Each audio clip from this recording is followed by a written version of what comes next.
বাইরে মেঘি ঢাকা আকাশ, চুপটা বৃষ্টির শব্দে ভিজে আছে চারপাশ।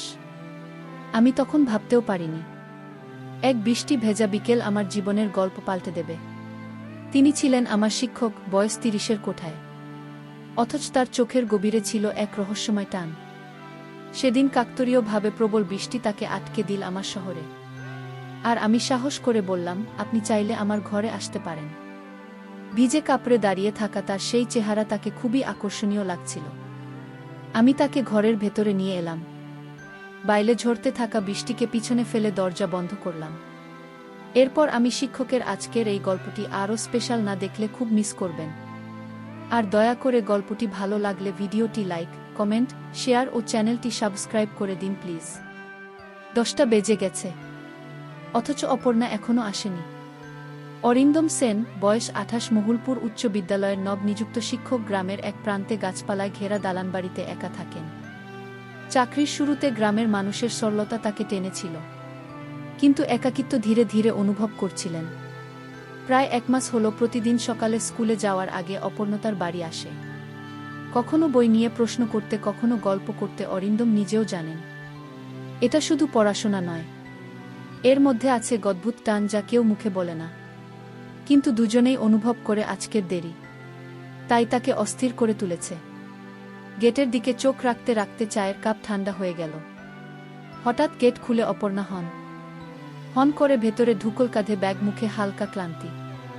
এত দেরি হলো কেন? অরিন্দম হেসে জিজ্ঞাসা করলেন। পাশের গ্রামে এক আত্মীয় অসুস্থ হয়ে পড়েছিলেন, দেখতে গিয়েছিলাম। অপর্ণা ব্যাগ নামিয়ে রাখল, তারপর সরাসরি তার দিকে তাকিয়ে মৃদু হেসে বলল, আপনার সঙ্গে দেখা না হলে দিনের শুরুটা কেমন যেন অসম্পূর্ণ লাগে। অরিন্দম সেই কথা শুনে কিছুক্ষণ চুপ করে থাকলেন। বাইরের সকালের আলো বারান্দা বলে ফেলেছে, হাওয়া উড়িয়ে দিচ্ছে অপর্ণার খোলা চুল, তাদের মাঝে নীরবতা। আর সেই নীরবতায় লুকিয়ে আছে এক অচেনা উষ্ণতা যা দিনের আলোতেও বোতন থাকে না। আপনি যদি রাজি হন তাহলে 1 কাপ চা খাওয়াতে চাই। আমার কথাটা শেষ হতেই রিমি ম্যাডাম এক মুহূর্ত থমকে দাঁড়ালেন। বাইরের বৃষ্টির শব্দ যেন আরও তীব্র হয়ে উঠল। তার কাঁধের ভেজা চুল থেকে ফোঁটা ফোঁটা জল গড়িয়ে পড়ছে, তার চোখে হালকা বিস্ময়, কিন্তু ঠোঁটে এক অচেনা উষ্ণ হাসি। তোমার এই নিমন্ত্রণটা অদ্ভুতভাবে ভালো লাগছে, তিনি ধীরে বললেন। আমার বুকের ভেতর হঠাৎ করে এক ধরনের উষ্ণ স্রোত বয়ে গেল। আমি বুঝলাম এই মুহূর্তটা কোনো সাধারণ শিক্ষক ছাত্র আলাপ নয়। এর ভেতরে এক অদ্ভুত টান আছে যা আমাকে অবচেতনই তার দিকে আরও কাছে টেনে নিচ্ছে। আমরা একসাথে আমার ছোট্ট ড্রয়িং রুম এ ঢুকলাম। ভিতরের হালকা আলো, তার ভেজা চুলগুলো কপালের উপর পড়ে আছে। গায়ের শালটা কাঁধ থেকে খানিকটা সরে গেছে, যেন উষ্ণতার এক নীরব আমন্ত্রণ। আমি চায়ের কাপ হাতে এগিয়ে দিলাম। আঙুল ছোঁয়ার সাথে সাথে যেন শরীরে বিদ্যুতের মতো এক অনুভূতি ছড়িয়ে পড়ল। তুমি তো ভালোই চা বানাও, রিমি ম্যাডাম এর কণ্ঠে প্রশংসার সাথে সাথে এক নরম উষ্ণতা মিশেছিল। আমার মনে হলো এই সন্ধেটা হয়তো আমাদের দুজনের জন্যই কোনো অজানা গল্পের প্রথম পাতা হয়ে থাকবে।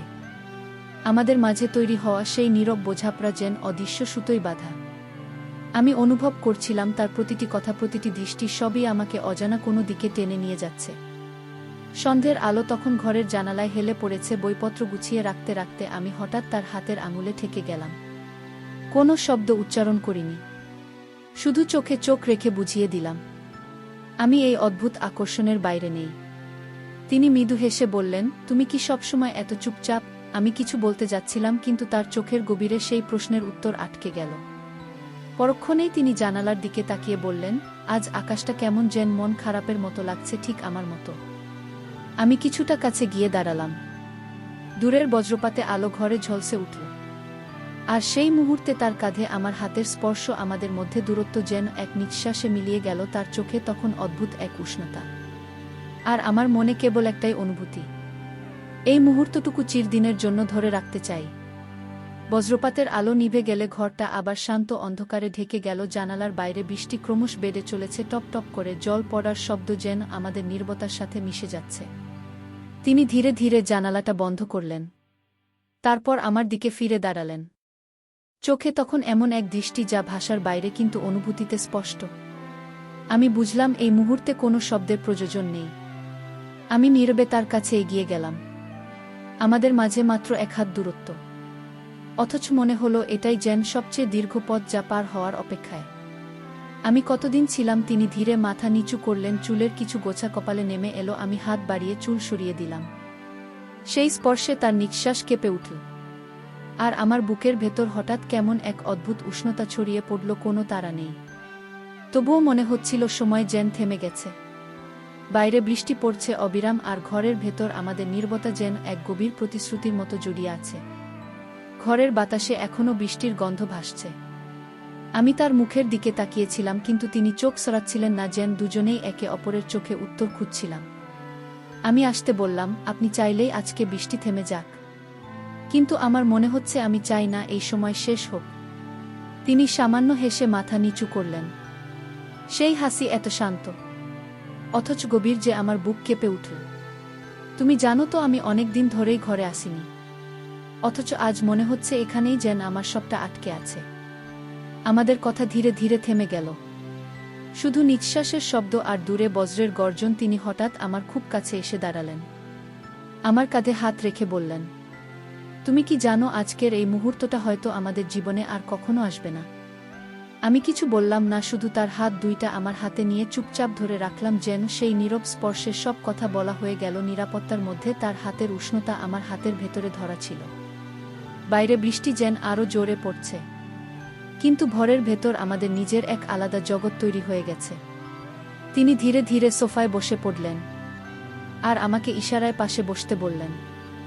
আমি বসতেই তিনি জানালার দিকে তাকিয়ে বললেন, তুমি কি কখনো খেয়াল করেছ, কিছু মানুষ জীবনে হঠাৎ এসে এমনভাবে থেকে যায় যে তাদের ছাড়া ভবিষ্যৎ কল্পনাই করা যায় না। আমি অবাক হয়ে থাকালাম। তার দিকে কথাটা ছিল সরল, কিন্তু ভেতরে যেন গভীর এক অনুভূতি লুকিয়েছিল।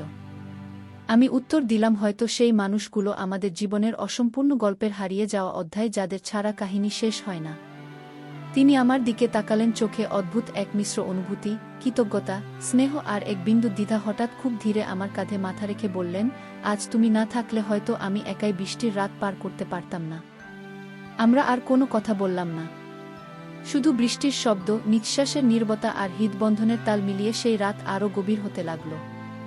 রাত প্রায় গভীরের দিকে গড়াচ্ছে, জানালার কাছে বৃষ্টির ফোঁটা গড়িয়ে পড়ছে, যেন প্রতিটা ফোঁটার সঙ্গে আমাদের নীরব কথোপকথন আরও গোপন হয়ে যাচ্ছে। তিনি মাথা তোলা ছাড়াই বললেন, জানো, কিছু সম্পর্কের নাম থাকে না, কিন্তু তবুও তাদের গুরুত্ব কোনো কম হয় না। আমি মৃদু হাসলাম, হয়তো নাম দেওয়া মানেই তাকে সীমাবদ্ধ করে দেওয়া, আর কিছু অনুভূতি সীমাবদ্ধতার মধ্যে বাঁচতে পারে না।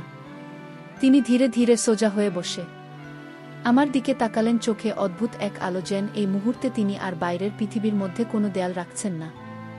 হঠাৎ আমার হাত তার হাতে এসে মিলল, আমাদের দুজনের হাতের উষ্ণতা এক হয়ে গেল, যেন বাইরের বৃষ্টির ঠান্ডা আর এখানে পৌঁছতে পারছে না। মুহূর্তটা এতটাই শান্ত ছিল যে শুধু হৃদস্পন্দনের শব্দ শোনা যাচ্ছিল। তারপর তিনি খুব আস্তে, প্রায় ফিসফিসিয়ে বললেন, কখনো ভেবো না তুমি আমার জীবনে কেবল এক রাতের অতিথি। সেই কথাটা শোনার পর মনে হলো বৃষ্টির শব্দ থমকে গেছে এক মুহূর্তের জন্য। বাইরের বৃষ্টি যেন আরও নীরব হয়ে এলো, শুধু ঘরের ভেতরে আমাদের মাঝে অদৃশ্য উষ্ণতার ঢেউ ধীরে ধীরে ছড়িয়ে পড়ছে। আমি অনুভব করছিলাম তার হাতের মুঠো একটু শক্ত হলো, যেন এই মুহূর্তকে ছেড়ে দিতে চান না। চোখে চোখ রেখে আমরা দুজনেই কিছুক্ষণ চুপ করে রইলাম। হঠাৎ তিনি হালকা হাসলেন, কিন্তু সেই হাসিতে লুকিয়েছিল বছরের পর বছর জমে থাকা ক্লান্তি আর কিছু না বলা কথা।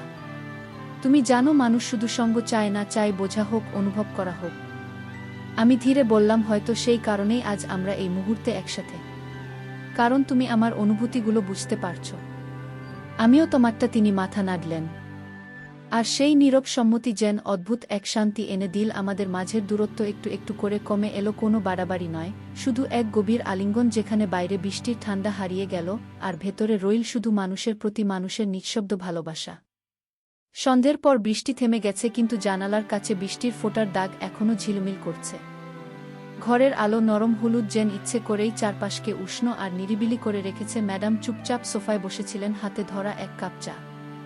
চা ঠান্ডা হয়ে গেছে, কিন্তু মনে হলো তিনি চায়ের স্বাদের চেয়ে বেশি ডুবে আছেন ভাবনার স্বাদে। আমি তার কাছে গিয়ে ধীরে বসে পড়লাম। কথা না বলেও বোঝা যাচ্ছিল আজ তার মনে অনেক কিছু ঘুরছে। তুমি জানো, জীবনের অনেক অধ্যায় আমরা নিজেরাও লিখি না, কেউ যেন লিখে দেয়া, আর আমরা শুধু অভিনয় করি। তিনি ফিসফিস করে বললেন। আমি তার দিকে তাকালাম, চোখে সেই চেনা ক্লান্তি, কিন্তু আজ সেখানে নতুন এক দৃঢ়তা। তাহলে আজ থেকে আমরা নিজেদের অধ্যাসটা নিজেরাই লিখব। আমার কণ্ঠে অদ্ভুত এক দৃঢ়তা ভেসে এলো। তিনি হালকা হেসে আমার দিকে তাকালেন। আর সেই মুহূর্তে আমাদের মাঝের বন্ধনটা যেন আরও মজবুত হয়ে গেল। নীরবে তার হাত আমার হাতে এসে মিশে গেল, শব্দহীন এক প্রতিজ্ঞা, যা শুধু আমরা দুজনেই বুঝতে পারলাম। সেই রাতটা যেন ছিল অন্যরকম শান্ত। বাইরে আকাশে ছিল অর্ধচন্দ্র, তার ফিকি আলো জানালার ফাঁক গলে ঘরে ঢুকছিল। আর চারপাশের সব শব্দ যেন মিলিয়ে গিয়েছিল। ম্যাডাম, আমি চুপচাপ বসেছিলাম, কিন্তু নীরবতার ভেতরে ছিল এক অদৃশ্য কথোপকথন, যেন মন আর মন একে অপরকে ছুঁয়ে যাচ্ছিল। আমি আস্তে করে বললাম, জীবন যদি একবার ভেঙে যায় তবুও কি আবার গড়া যায়? তিনি একটু থেমে গভীর দৃষ্টিতে তাকালেন। গড়া যায় যদি পাশে কেউ থাকে যে শুধু হাতটা শক্ত করে ধরে রাখে। সেই মুহূর্তে আমি বুঝে গেলাম আমাদের এই যাত্রা শুধু অনুভূতির নয়, এটি ছিল একে অপরের জীবনের নতুন শুরু। আমরা ঠিক করলাম অতীতের ক্ষত নিয়ে আর লড়াই করব না, বরং নতুন দিনের জন্য বাঁচব। মানুষের জীবনে ভালোবাসা যতটা প্রয়োজন ততটাই প্রয়োজন সম্মান আর বোঝাপড়া। সেদিন রাতের প্রতিজ্ঞা ছিল যে কোনো পরিস্থিতিতেই আমরা একে অপরের পাশে থাকব আর অন্যের জীবনে আলো ছড়ানোর চেষ্টা করব, যেমন আজ আমরা একে অপরের জীবনে করেছি। ভালোবাসা মানে শুধু অনুভূতির উষ্ণতা নয়, বরং একে অপরকে বোঝা, সম্মান করা আর বিপদের সময় হাত ছেড়ে না দেওয়া। যে সম্পর্ক বোঝাপড়ার সম্মানের উপর দাঁড়ায় সেটি সময়ের পরীক্ষায় টিকে কাকে। বন্ধুরা, গল্পটি এখানে সমাপ্ত করলাম। গল্পটি ভালো লাগলে একটি লাইক ও চ্যানেলটি সাবস্ক্রাইব করে দেবেন। ভালো থাকবেন সবাই, দেখা হচ্ছে পরের ভিডিওতে।